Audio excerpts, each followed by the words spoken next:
Fornia Singbe est à Addis Abeba pour le 30e sommet de l'Union africaine aujourd'hui et demain. La lutte contre la corruption est au cœur des discussions.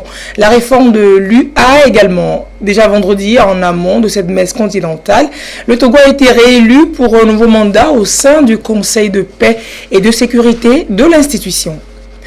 Dapaon a choisi un cross-country pour marquer la journée mondiale des douanes. L'initiative permettait aussi de se rapprocher des usagers des services des douanes. Et puis un nouveau visage pour le musée national du Togo et l'assurance d'une meilleure conservation et présentation de la richesse culturelle du pays. C'est le résultat d'une action citoyenne de la BOAD. Nous le verrons vers la fin de ce journal. Bonsoir madame, bonsoir monsieur. Le 30e sommet de l'Union africaine s'est ouvert ce dimanche à Addis Abeba en Éthiopie autour de la thématique de la lutte contre la corruption et pour la transformation durable de l'Afrique et du projet de réforme institutionnelle de l'organisation. Le président guinéen Alpha Condé passera le témoin au Rwandais Paul Kagame à la tête de l'institution. Le chef de l'État togolais, président en exercice de la CEDEAO, est arrivé hier en terre éthiopienne pour ce grand rendez-vous, suivant l'ambiance de l'arrivée de Fornia Singbe à Addis Abeba.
Et je vous le disais en titre, le Togo se voit accorder par vote un nouveau mandat au sein du Conseil de paix et de sécurité de l'Union africaine. Le pays a été réélu donc vendredi dernier lors de la 32e session ordinaire de l'institution. Cela traduit la reconnaissance des efforts du Togo ces dernières années dans les missions internationales de sécurisation et de maintien de la paix, comme on va le voir dans ce sujet de Joseph Amélian.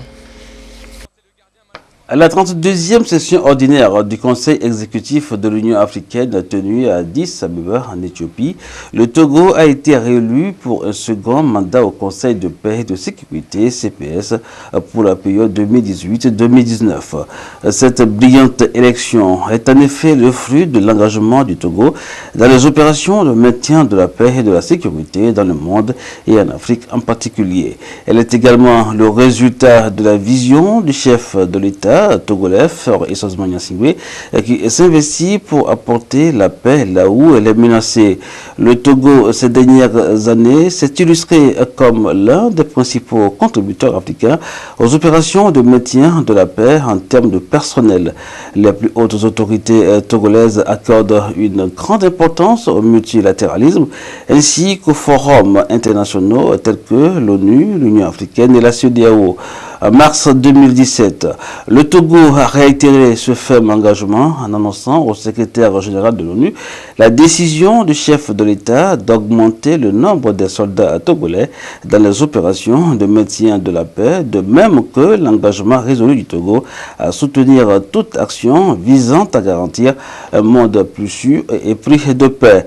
Dans le cadre de ce nouveau mandat, le Togo continuera de contribuer de façon efficace et efficiente aux débats et discussions du CPS dont l'objectif est de promouvoir la paix, la sécurité et la stabilité en Afrique en vue d'assurer la protection et la préservation de la vie et des biens, le bien-être des populations africaines et de leur environnement ainsi que la création des conditions propices à un développement durable et inclusif. Assurer un accès privilégié à Internet haut débit aux étudiants, professeurs, médecins et personnels des campus universitaires et hospitaliers du Togo. Tels sont les objectifs du projet Wi-Fi Campus qui a été lancé par le gouvernement le 18 janvier dernier à Lomé en attendant prochainement l'étape de Kara. 70 000 étudiants et 2 000 médecins et personnels hospitaliers des CHU auront ainsi accès au haut débit pour des études de qualité et des prestations actualisées. À l'université de Lomé, l'on en jouit déjà et une équipe de reportage de la TVT est allée constater. Regardons avec Ferdinand Diassoa. Université de Lomé, il sonne 11h30. Devant l'amphi 600, les étudiants saisissent le temps de la pause pour surfer avec une connexion Internet haut débit. C'est grâce au réseau Wi-Fi Campus lancé il y a quelques jours par le gouvernement et qui est désormais opérationnel sur le campus. Comme vous le voyez, je me suis connecté et actuellement, il n'y a pas assez de problèmes, je vais dire. Puisque quelquefois, ça flotte. Mais je ne vais pas dire que ça ne marche pas, non. Ça marche. Quand on se déplace vers des centres dans les directions, là, le Wi-Fi, la connexion est 100% là-bas. On remercie le staff de la présidence pour ça. Le constat est le même au CHU Campus et au CHU Sylvanus Olympio de Lomé. Hervé est venu rendre visite à son frère hospitalisé, mais en attendant, il profite de la connexion Internet grâce au routeur fixé contre le toit. J'ai rendu visite à mon frère qui est malade ici. J'étais arrivé ici vers 9h, oui, vers 9h, on a commencé, ça marche bien. Évalué, je vais dire 15 sur 20. L'engouement est également le même à la bibliothèque centrale de l'Université de Lomé, où nous avons surpris des étudiants en pleine recherche. Certains parmi eux ont préféré se connecter au réseau Wi-Fi Campus via leur smartphone ou leurs ordinateurs portables. Une option que les responsables de la bibliothèque justifient. On ne peut pas tout avoir dans les documents physiques que nous avons. Et nous savons aussi que la bibliothèque en fait est une extension des salles de classe, des amphis. Et l'apprentissage continue à la bibliothèque. Donc la disponibilité du Wi-Fi à la bibliothèque permet aux étudiants d'avoir accès à d'autres documents en ligne, d'avoir une bibliothèque virtuelle et de rentrer en contact avec d'autres étudiants à l'étranger, ce qui leur permet même de créer des plateformes de discussion qui leur permet d'améliorer leur apprentissage. Tout le monde en profite, et les étudiants, le personnel, le corps enseignant, tout le monde a accès à ce Wi-Fi. Le réseau Wi-Fi Campus permet au gouvernement et à ses partenaires d'offrir 100 heures de connexion Internet haut débit par mois à chaque étudiant, enseignant-chercheur et personnel administratif des universités publiques du Togo, ainsi qu'à plus de 2000 agents des centres hospitaliers universitaires de Lomé et de Kara. Le gouvernement veut ainsi encourager la recherche à travers l'information et améliorer la qualité des soins dans les CHU du Togo. Et la question de la gestion des déchets dangereux est aussi d'actualité au Togo. Le pays a adhéré au traité international conçu en 1989 pour réduire la circulation de ces résidus nocifs entre les pays. Ainsi, dans le contexte du plan volontaire de mise en œuvre de cette convention de Bâle, un avant-projet de décret a été validé cette semaine à Lomé. On voit cela avec Sandra Aziagbe et Clarisse Atikley. Les déchets issus des unités industrielles, des soins médicaux ou de l'utilisation des produits chimiques et électroniques rejettent sans traitement préalable des substances toxiques dans l'environnement. Pour faire face à cette menace, le Togo a ratifié en juillet 2004 la Convention de Bâle sur le contrôle des mouvements hors frontières de ces déchets et leur élimination. Cette convention, qui connaît une mise en œuvre timide au Togo, sera renforcée par un décret d'application dont l'avant-projet fait ici objet de validation. C'est une convention qui régit le mouvement des déchets dangereux au plan international. Donc c'est pour prévenir les accidents qui relèvent de transport frauduleux des déchets dangereux et qu'on amène dans les pays qui n'ont pas les moyens de les traiter, de les déverser, comme le cas de la Côte d'Ivoire, le cas de Progo-Kuala et d'autres déchets au niveau de la sous-région, au Nigeria. Donc c'est par rapport à tous ces problèmes-là que la communauté internationale a pris cette convention, donc pour circonscrire hein, cette question donc, de transport, de mouvement donc, des déchets dangereux. Tous les pays qui seront impliqués dans ces mouvements, que tous ces pays prennent des dispositions pour que les déchets ne soient pas déversés un peu partout. La Convention de Bâle prend donc en compte 47 catégories de déchets, notamment ceux contenant des métaux lourds, les cyanures, les composés halogénés, les huiles usées et les batteries usées. Les conséquences directes du rejet de ces substances dans l'environnement sont entre autres la dégradation de la qualité de l'eau, de l'air et du sol. On note également la destruction du couvert végétal, la dégradation du cadre de vie et de la santé des populations. La Convention de Bâle permettra donc de mieux gérer ces déchets et préserver l'environnement et la santé humaine. Et la Fédération des chambres de commerce et d'industrie du Togo, de l'Afrique de l'Ouest, la fédération a donc tenu une assemblée générale ordinaire à Bamako, au Mali. La Chambre du Togo y était aussi, et il a été question de revisiter les grands chantiers de 2017 et faire des projections pour 2018. Luc Assis pour des détails. Mise en place par les chambres consulaires de l'espace CEDEAO, la Fédération des chambres de commerce et d'industrie d'Afrique de l'Ouest FECIAO œuvre pour l'émergence de l'économie et du commerce de l'espace communautaire à travers la promotion du secteur privé. Cette institution sous-régionale, créée en 1976, a tenu sa 5e Assemblée générale ordinaire à Bamako, au Mali. Au cœur des échanges, l'analyse du programme d'activité de 2017 et l'adoption du budget de la nouvelle année, ainsi que le point sur les projets portés par la FECIAO, notamment celui de la création d'une compagnie maritime Sea-Link. On importe de l'extérieur, de l'Asie ou de l'Amérique ou d'Europe. Les chambres consulaires africaines, particulièrement la CEDEAO, ont jugé nécessaire d'avoir une compagnie digne de ce nom qui appartient à ces États pour enfin de faire ces transports maritimes. Mais comme vous le savez, nous on est aussi un pays de la CEDEAO, mais on est un pays sans façade maritime, les pays interlandes, Mali, Burkina, Niger. Nous avons dit aussi la part de ces différents pays. Il faut qu'on en discute aujourd'hui pour savoir si on mettait ce compagnie en place, quelle serait notre part. Cette ambition d'asseoir une compagnie maritime qui desservira les pays de la CEDEAO contribuera sans nul doute à impulser une nouvelle dynamique à la FECIAO. Et pour la réussite de ce projet, l'apport des partenaires financiers et techniques se révèle indispensable. Dans ce projet de cabotage maritime, le long des côtes de la CEDEAO, appelé donc Sea-Link. La CEDEAO a mis en place beaucoup de facilités, beaucoup de moyens pour pouvoir franchir les différentes étapes.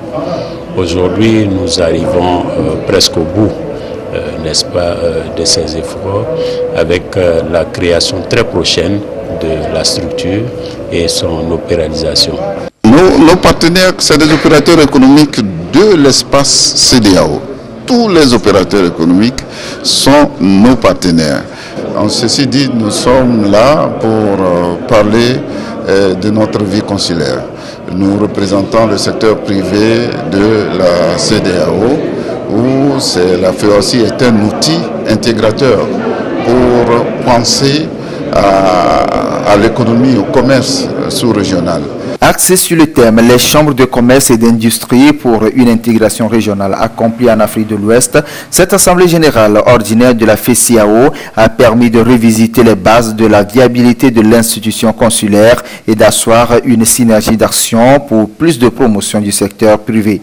À l'issue de cette 5e Assemblée générale, la Fédération a adopté un nouveau logo.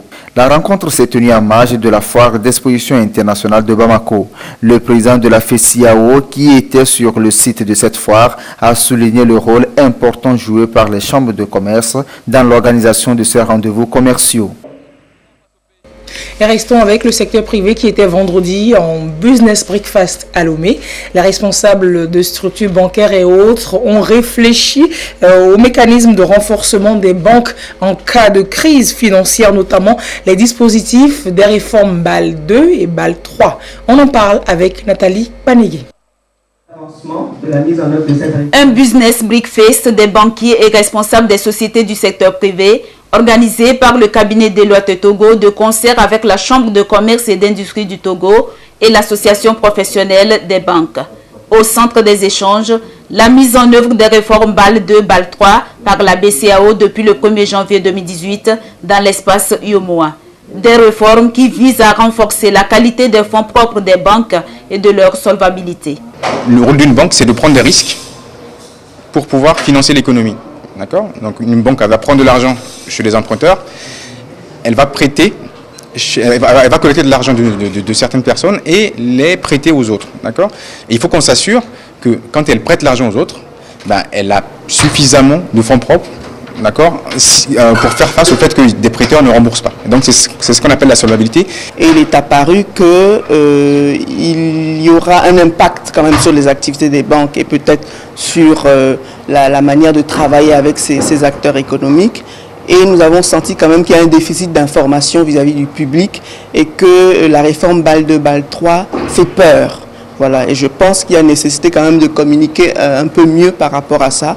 Ces réformes ont un impact sur le secteur privé, notamment les PME, qui souffrent déjà d'un accès au crédit bancaire. De même, les défis auxquels sont confrontés les PME-PMI s'en trouveront renforcés. Cette transposition vise à renforcer l'excellence dans l'activité des banques, l'excellence dans le financement des entreprises, et ceci suppose une meilleure gestion des entreprises, une meilleure gouvernance, pour que, au bout du compte, l'ensemble des partenaires dans le système, banque centrale, les banques commerciales, les entreprises, et aussi bien sûr au niveau donc de l'État, que tous ces partenaires au sein donc de l'économie nationale puissent aller vers l'excellence. Nous avons fait un plaidoyer pour que nous puissions être accompagnés par la formation, que l'association professionnelle des banques, cabinet Deloitte et même la BCEAO mettent des mesures d'accompagnement en vue de rendre dynamiques nos entreprises à travers ces réformes. C'est donc une nouvelle dynamique qui souffle sur le secteur bancaire censé financer la croissance. La finalité est d'améliorer la capacité des institutions financières à résister aux chocs en cas de crise financière. Et une banque qui finance le développement communautaire, c'est la BOAD. Elle vient d'accorder un prêt de plus de 48 milliards de francs CFA au Sénégal. L'un soutiendra l'État sénégalais en matière de sécurité alimentaire et l'autre est destiné à l'entretien routier. C'est jeudi que les conventions ont été signées à Lomé. Voici cela avec Samuel Degbe et Edem Soussouko.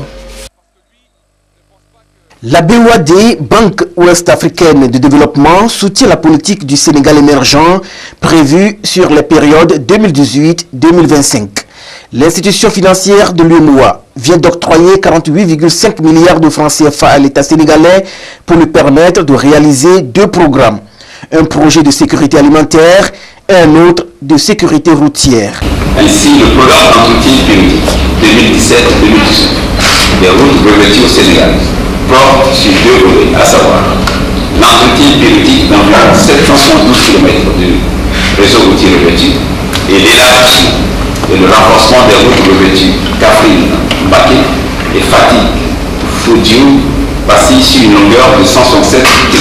Quant au projet de réhabilitation d'extension des périmètres irrigués villageois des zones de Donaï, Diaga, Guédé, Mboyo et Podor, dans le département du Podor, il vise à accroître l'ordre de produits céréaliers. Le Sénégal, à travers son ambassadeur au Togo, se dit fier de cet accompagnement de la BOAD à son État, qui ne ménage aucun effort pour le développement de son infrastructure routière et pour la réduction de la pauvreté. Le financement de ces programmes, je dirais, va booster la sécurité alimentaire d'une part, accroître la production des céréales, mais aussi du riz, pour qui sait que l'un des objectifs du plan Sénégal émergent est l'autosuffisance en riz.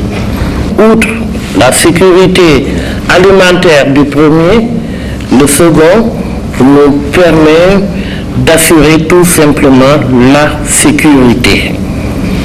Parce que, ouvrant ou désenclavant de certaines zones rurales. En matière d'autosuffisance alimentaire, le Sénégal compte, grâce à ce financement, accroître l'offre des produits céréaliers et horticoles. Il s'agit aussi d'améliorer les revenus des exploitants agricoles d'au moins 50%. Enseignement supérieur et exigence de la qualité. Le projet UNESCO Shenzhen débarque à l'université de Kara. Une séance de sensibilisation s'est tenue à l'intention des enseignants et des étudiants. Nous vous proposons le compte rendu de Nestor Kara sur place, Nestor Mouzou sur place à Kara. Après les établissements de l'enseignement supérieur de la partie méridionale, c'est au tour de ceux de la partie septentrionale du pays de s'imprégner de la démarche assurance qualité entreprise à partir d'octobre 2017 par le gouvernement à travers le département en charge de l'enseignement supérieur. Projet UNESCO Shenzhen, c'est le titre donné à cette initiative qui sera mise en œuvre sur une période de 3 ans. L'UNESCO s'occupe des aspects techniques, la municipalité de Shenzhen en Chine se charge de la partie financement. C'est une activité qui va être menée au quotidien dans les établissements. C'est une activité dont le but est de rechercher la qualité. C'est rechercher la qualité. Certains disent excellence. L'excellence ne sera plus spontanée. L'excellence ne sera plus le fruit du hasard. Ce sera une activité menée dans l'établissement avec des outils appropriés, avec aussi un personnel qui est formé, et c'est en menant cette activité-là qu'on aura au bout la qualité ou l'excellence. À l'université de Kara, on considère le projet UNESCO Shenzhen comme un appui précieux. Cette institution a commencé un travail du même genre il y a environ 2 ans. Le projet aujourd'hui vient renforcer ce qui se fait déjà à l'université de Kara en termes d'organisation, puisqu'il faut un pilotage, en termes d'activités de sensibilisation et en termes d'activités de mise en œuvre de la démarche assurance qualité elle-même.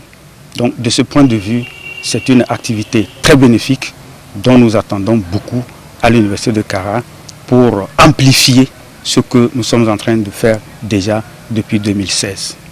La phase de sensibilisation constitue la première activité du plan d'action qui sera exécuté au Togo. Ensuite viendra la campagne médiatique dans les établissements de l'enseignement supérieur qui sont aujourd'hui au nombre de 80. Puis suivront la mise en place des commissions qui vont rédiger les tests juridiques et les documents de travail, les cellules internes d'assurance qualité dans les établissements et la création d'une agence nationale. Le projet UNESCO Shenzhen couvre une dizaine de pays africains. Retour à Lomé et dans la nouvelle préfecture d'Aguenivé. C'est le cadre géographique choisi par le Forum togolais de la société civile pour le développement pour sensibiliser les populations à la citoyenneté et au civisme, des valeurs indispensables pour tout développement socio-économique. Des précisions avec Kouassiglé et Ekwessa. La citoyenneté, le civisme et la paix. 3 maîtres mots inscrits à cette rencontre initiée par le Forum togolais de la société civile pour le développement. Autorités traditionnelles, organisations de la société civile, représentants d'écoles, comités de développement de villages et de quartiers de la préfecture d'Aguenivé y sont conviés pour s'approprier ces valeurs cardinales de développement et surtout pour définir ensemble les stratégies pour les inculquer à la population à la base. Nos valeurs citoyennes sont totalement bafouées dans notre pays. Le patriotisme n'a plus sa place dans notre nation. Lorsque le ministère de la Communication a lancé ce projet, nous avons trouvé judicieux de déposer notre candidature et nous avons eu vraiment la chance d'être retenus. Ce que nous pensons faire, c'est dans un premier temps de faire une formation des formateurs comme nous allons le faire ce matin et de faire un suivi après au niveau de ces populations, c'est-à-dire des éléments formés pour voir comment est-ce qu'ils mettent en valeur ce qu'ils auraient appris. Il faut que la relève puisse vraiment reprendre les valeurs que nous avions connues, nous, dans notre enfance. Sur 144 projets déposés après appel à projet du ministère en charge de la formation civique en 2017, 22 ont été retenus, dont celui du Forum togolais de la société civile pour le développement. Après cette étape de formation, les membres du Forum seront dans les établissements scolaires pour davantage amener les élèves à mûrir leurs idées sur les valeurs civiques et citoyennes. Ceci à travers des débats et sketchs. Et on retourne à l'intérieur du pays, à Dapan précisément, où la journée internationale des douanes a été marquée par un sport de masse des agents de l'OTR, des forces de sécurité et des contribuables ensemble à travers les artères de la ville. Une manière d'être plus proche des populations et à les sensibiliser à créer un environnement favorisant le commerce. Le point avec Désiré Aloy.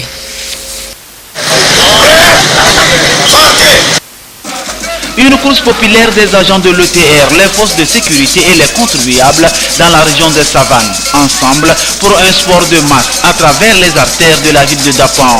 Une initiative dans le cadre de la célébration de la Journée mondiale des douanes, célébrée chaque 26 janvier, dont le thème cette année est un environnement commercial sûr au service du développement.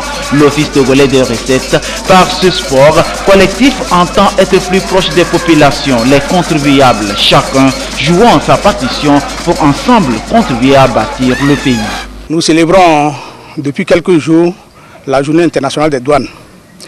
La Journée internationale des douanes, c'est une journée dédiée à toutes les administrations douanières. C'est une invite aux administrations douanières de réfléchir et voir comment développer le commerce qui, à son tour, va générer un développement économique. C'est une sensibilisation envers la population et aussi envers les agents eux-mêmes. De la même chose envers les contribuables. Comment accompagner ce développement commercial qui en réalité est à leur avantage. Une sensibilisation en somme sur le civisme fiscal et pour faire connaître davantage l'OTR, une institution chargée de mobiliser les recettes destinées à financer les charges de l'État. Le Togo qui attire les touristes, un bateau de croisière avec à son bord 600 touristes américains, anglais et français a fait escale ce dimanche dans la capitale. Les autorités du ministère du Tourisme ont accueilli les visiteurs au port autonome de Lomé pour un crochet qui devra marquer les esprits. On voit cela avec Théophile Épée et Ekoué Salam.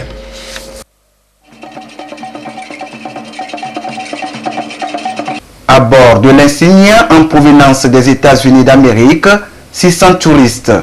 Ils sont en majorité des Américains, mais l'on y trouve également des Anglais et des Français. Plusieurs parmi eux foulent le sol togolais pour la première fois. Michel Bovy, quant à lui, revient chercher de nouveaux souvenirs après son séjour au Togo il y a quelques années. Moi j'ai déjà visité le Togo il y a quelques années et c'était l'occasion d'une fois retourner dans ce pays qui est quand même un pays plein de chaleur, tant au niveau du climat que des gens. J'ai toujours bien apprécié l'accueil que j'ai eu ici au Togo. C'est justement pour retrouver un petit peu cette ambiance africaine. Ces touristes vont durant leur séjour parcourir les sites touristiques de Lomé, mais aussi de la préfecture des lacs. Le ministère en charge du tourisme se félicite de l'escale de cette croisière au Togo qui témoigne du climat de paix qui règne sur l'ensemble du territoire national.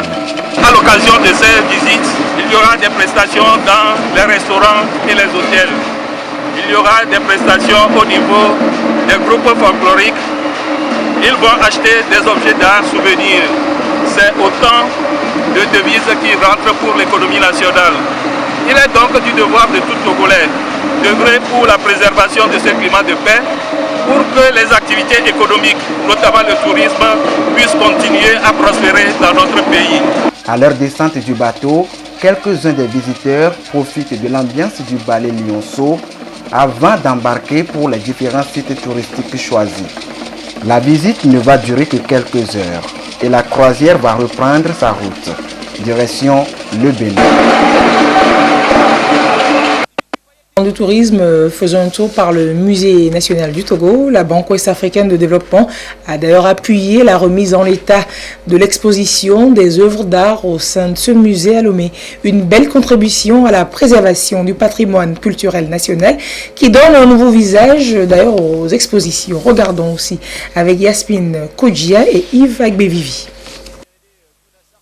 Voici un village contemporain dans la Kéran. une image, une immortalisation au musée national dans ce cadre vitré qui est une protection contre l'usure d'une partie donc de l'histoire togolaise. Malheureusement, ce n'était pas le cas pour tous les objets exposés, un risque de dégradation contre lequel la Banque ouest-africaine de développement BOAD s'est investie. Plusieurs matériels pour les recherches, la numérisation des acquis du musée national et des matériels rénovés ont été officiellement remis aux responsables du dit musée. Une action qui, en dehors du cadre habituel des investissements de la BOAD, apporte un soutien à la culture togolaise. Nous avons pu avoir le matériel d'exposition composé d'une enseigne lumineuse, d'un socle pour supporter l'encre d'un navire, de 5 grandes vitrines d'exposition, de 69 cadres photos et de 200 cartels pour l'exposition des objets. Le pack informatique nous permettra de pouvoir numériser les collections du musée. On ne peut pas financer une route qui passe à côté d'un vestige historique sans s'assurer que ce vestige historique soit préservé. Donc la culture a toujours été aux alentours de la plupart de nos projets d'infrastructure. Et quand on a été sollicité sur le projet du musée de Lomé, bon, c'était vraiment avec plaisir parce que le patrimoine nous interpelle, la préservation et la conservation nous interpellent, et puis aussi le talent artistique. Voici les expositions au musée national avant l'investissement de la BOAD, un changement de décor qui en dit long sur la qualité du travail réalisé par la BOAD, une banque qui œuvre depuis 45 ans pour le développement. Appréciant le geste de la BOAD, le secrétaire général représentant le ministre de la Communication et de la Culture a, avant de remettre un présent symbolique aux représentants du président de la BOAD, exprimé la satisfaction du ministère par rapport à l'action réactive de la BOAD face à la sollicitation du musée. Ainsi s'achève ce journal. Merci de l'avoir suivi dans l'espoir que vous ferez un tour par le musée pour visiter donc la richesse du patrimoine culturel togolais. Très belle soirée sur la télévision togolaise à 22h30. Vous avez rendez-vous avec Adolphe Paca pour le dernier point sur l'actualité de ce jour. À très bientôt.